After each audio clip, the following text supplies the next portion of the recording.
안녕하세요. 재미있는 이야기를 들려드리는 이야기 정국구입니다. 오늘도 이야기를 힘차게 시작해보려고 해요.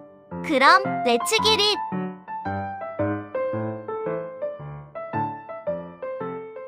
서막 멸망의 길. 바람에 쇠 냄새가 섞여 있었습니다. 그것은 녹슨 갑옷에서 나는 냄새였고 천년을 이어온 거대한 왕국 신라가 서서히 숨을 거두며 내뱉는 마지막 날숨의 냄새였습니다. 하늘은 잿빛으로 낮게 내려앉아 산허리를 짓누르고 있었습니다. 붉게 타들어가던 단풍조차 빛을 잃고 거무튀튀하게 말라비틀어진 계절의 끝자락. 경주를 떠나 개경으로 향하는 그 길고도 치욕스러운 행렬은 이제 울산의 영축산, 지금의 문수산 기슭에 다다르고 있었습니다. 왕의 가마는 화려했으나 그 안에 앉은 주인 경순왕의 어깨는 세상의 모든 슬픔을 짊어진 듯 무너져 있었습니다. 하지만 행렬의 선두 마이태자의 등은 달랐습니다. 그는 더 이상 발을 떼지 못하고 거친 숨을 몰아쉬며 멈춰 섰습니다. 아버님, 어찌하여 이 산을 넘으려 하십니까? 이 능선을 넘으면 우리는 더 이상 신라의 주인이 아닙니다. 저 고려의 도적대들에게 무릎 꿇고 목숨을 구걸하러 가는 길이란 말입니다. 천년 사직이 이렇게 허무하게 끝날 수는 없습니다. 차라리 이 아들의 목을 베고 가십시오. 태자의 외침에 놀란 산새들이 푸드덕거리며 날아올랐지만 하늘은 여전히 침묵했습니다. 경순왕이 천천히 땅을 밟았습니다. 왕은 떨고 있는 아들의 어깨에 손을 올리려다 아들의 갑옷에서 느껴지는 뜨거운 살기에 손을 거두었습니다. 태자야, 내 눈을 보아라. 내가 두려워 옥좌를 버리는 것으로 보이느냐? 싸울 수 있다. 내 말대로 마지막 한 명까지 피를 흘리며 싸울 수 있어. 허나 그렇게 지킨 폐허 위에 과연 나라가 남아있겠느냐? 나는 왕이다.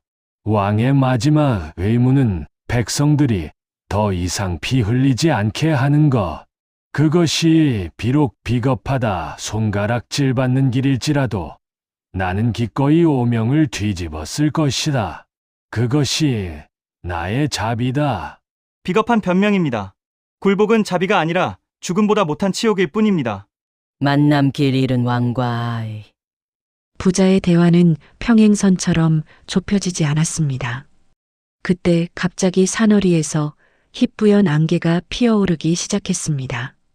발밑을 삼키고 나무를 지우고 이내 서로의 얼굴조차 희미하게 만들 만큼 짙고 차가운 안개였습니다. 길은 순식간에 사라졌습니다. 방금 전까지 분명히 있었던 오솔길은 온데간데 없고 깎아지른 절벽과 날카로운 바위들만이 이빨을 드러낸 채 그들을 포위했습니다. 왕의 호위무사들도 뒤따르던 신하들도 안개 속으로 흩어졌습니다. 오직 경순왕과 마이태자 두 사람만이 정막 속에 남겨졌습니다. 그때 안개 속에서 맑은 목탁 소리가 들려왔습니다. 누구냐? 이 깊은 산 중에 누가 있는 것이냐? 안개가 스르르 갈라지며 드러난 것은 뜻밖에도 아주 어린 동자승이었습니다. 낙지만 깨끗한 승복을 입은 아이는 안개 속에서도 달처럼 빛나고 있었습니다. 멸망해가는 나라의 왕과 잔뜩 독이 오른 태자 앞에 나타난 아이는 마치 소풍이라도 나온 듯 해맑게 웃고 있었습니다. 스님인가? 아니, 이 산에 인가라곤 없는데 넌 어디서 튀어나온 놈이냐? 길을 잃은 것이냐? 아니면 우리를 홀리러 온 산짐승이냐? 태자의 호통에도 동자승은 눈 하나 깜짝하지 않았습니다. 오히려 태자가 쥐고 있는 칼자루와 잔뜩 힘이 들어간 그의 어깨를 번갈아 보며 방울 구르는 웃음소리를 터뜨렸습니다. 아이고, 무거워라. 무거워. 저기 아저씨, 그 손에 든 쇠몽둥이보다 어깨에 얹은 그 마음이 더 무거워 보여서. 어쩜 좋아요? 그러다 발목 부러지겠네. 야, 뭐라? 이 맹랑한 꼬마가. 태자는 순간 말문이 막혔습니다. 천근만근 짓누르던 마음의 짐을 이 조그만 아이가 꿰뚫어 본 듯했기 때문입니다. 동자승은 혀를 쯧쯧 차더니 경순왕을 향해 고개를 돌려 엉뚱하게도 하늘 높이 솟은 병풍바위 쪽을 가리켰습니다. 길 잃으셨죠? 잃어버린 건 길이 아닐 텐데. 따라오세요. 진짜 좋은 건 저기 꼭대기에 숨겨져 있거든요. 여정 파랑새를 쫓아서 동자승은 대답도 듣지 않고 깡충깡충 바위를 타기 시작했습니다. 마치 중력을 거스르는 듯 가벼운 몸놀림이었습니다. 경순왕과 태자는 무엇에 홀린 듯 그 뒤를 따랐습니다. 길은 험했습니다. 칼날 같은 바위가 발바닥을 찔렀고 가시덤불이 왕의 용포를 찢었습니다. 하지만 이상한 일이었습니다. 숨이 턱 끝까지 차오르고 땀이 비오듯 쏟아질수록 머릿속을 꽉 채우고 있던 복잡한 시름이 하나둘씩 사라지는 것이었습니다. 거기 서라. 대체 어디로 가는 것이냐? 이쪽은 길이 아니다. 저 깎아지른 절벽 위로 올라가서 무엇을 하겠다는 게냐? 길이 아니다? 에이, 아저씨는 참 답답하네. 원래 길이라는 게 어디 따로 있었나요? 사람이 디디면 그게 길이지. 아저씨가 가는 그 길이 나라를 버리는 길인지 구하는 길인지도 가봐야 아는 거 아니겠어요? 길은 원래 없다. 디디면 그게 길이다. 경순왕은 아이의 뒷모습에서 눈을 떼지 못했습니다. 조그만 체구에서 뿜어져 나오는 기운이 예사롭지 않았습니다. 왕은 거친 숨을 고르며 아이에게 물었습니다. 아해야, 너는 이 산에 사느냐? 이름이 무엇이냐? 이름 같은 거 없어요. 그냥 이 산이 내 집이고 바람이 내 친구인거려. 아, 저기 보세요. 다 왔어요.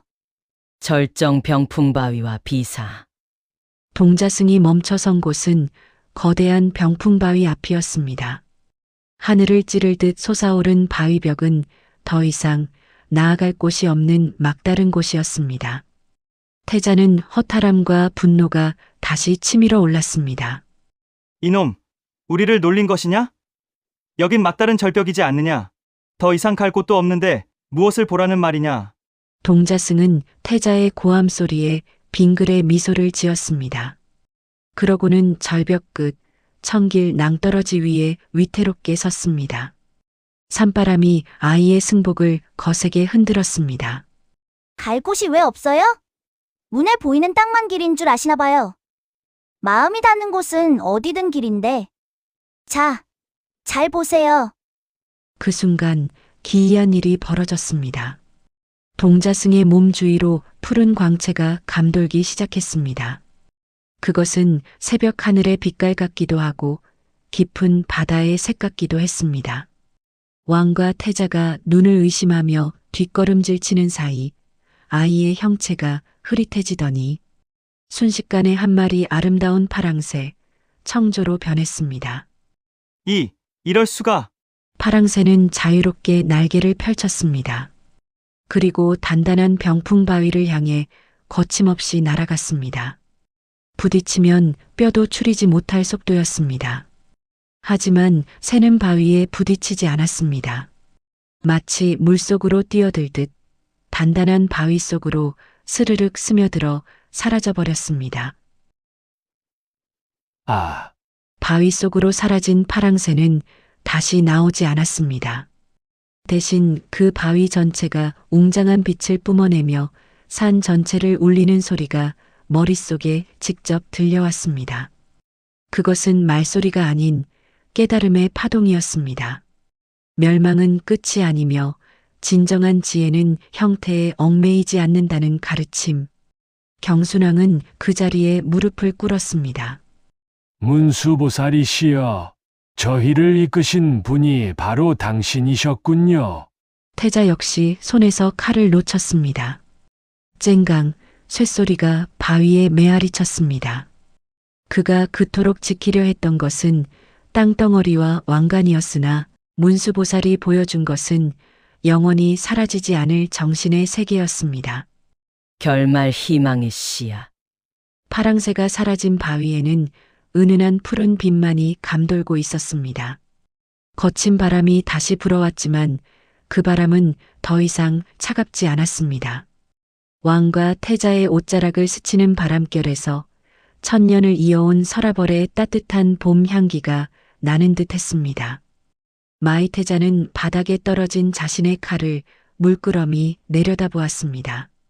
날이 서슬퍼런 그 칼은 이제 더 이상 사람을 베는 도구가 아니라 그저 덧없는 쇠조각에 불과해 보였습니다. 아버님, 저는 이제야 알 것 같습니다. 저 아이가, 아니, 문수보살께서 왜 칼보다 마음이 더 무겁다 하셨는지요.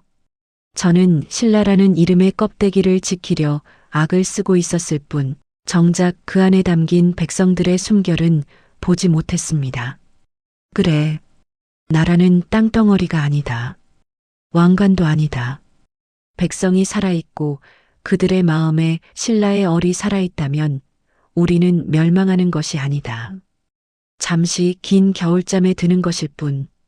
태자야, 나는 이제 개경으로 간다. 가서 내 무릎을 꿇려 백성들의 무릎을 펴게 할 것이다. 그것이 내가 왕으로서 할 수 있는 마지막 전투다. 가십시오. 저는 비록 아버님을 따라 고려로 갈 수는 없으나 금강산으로 들어가 베옷을 입고 평생 이 땅의 흙을 밟으며 속죄하겠습니다. 하지만 아버님의 그 뜻만은 잊지 않겠습니다. 경순왕은 고개를 끄덕이며 파랑새가 사라진 병풍바위를 깊은 눈으로 응시했습니다. 왕의 눈빛은 더 이상 패배자의 것이 아니었습니다. 그는 내일의 역사를 심는 농부의 마음으로 입을 열었습니다. 여봐라. 이곳은 문수보살께서 우리에게 살 길을 열어주신 성지다. 파랑새가 사라진 이 자리에 절을 세워라. 그리고 산의 이름을 문수산이라 칭하여 부대 사람들이 힘겨울 때마다 이곳에 올라 지혜를 얻게 하라. 비록 왕조는 사라지나 이곳 문수산에 깃든 우리의 정신만은 영원히 이 산맥을 타고 흐를 것이다. 그렇게 울산의 영축산은 문수산이 되었습니다. 왕이 떠나고 태자가 떠나고 천년의 세월이 흘러 신라는 역사 속 한 페이지가 되었습니다. 하지만 지금도 문수산 병풍바위 아래에 서면 바람에 실려오는 맑은 목탁 소리를 들을 수 있습니다. 길이 없는 곳에서 길을 묻는 이들에게 마음을 비우면 그곳이 곧 길이 된다고 속삭이는 파랑새의 노래를 말입니다. 멸망은 끝이 아니었습니다. 그것은 더 크고 푸른 희망을 싹 틔우기 위한 걸음이었습니다. 문수산이 품은 그 푸른 전설처럼 말입니다.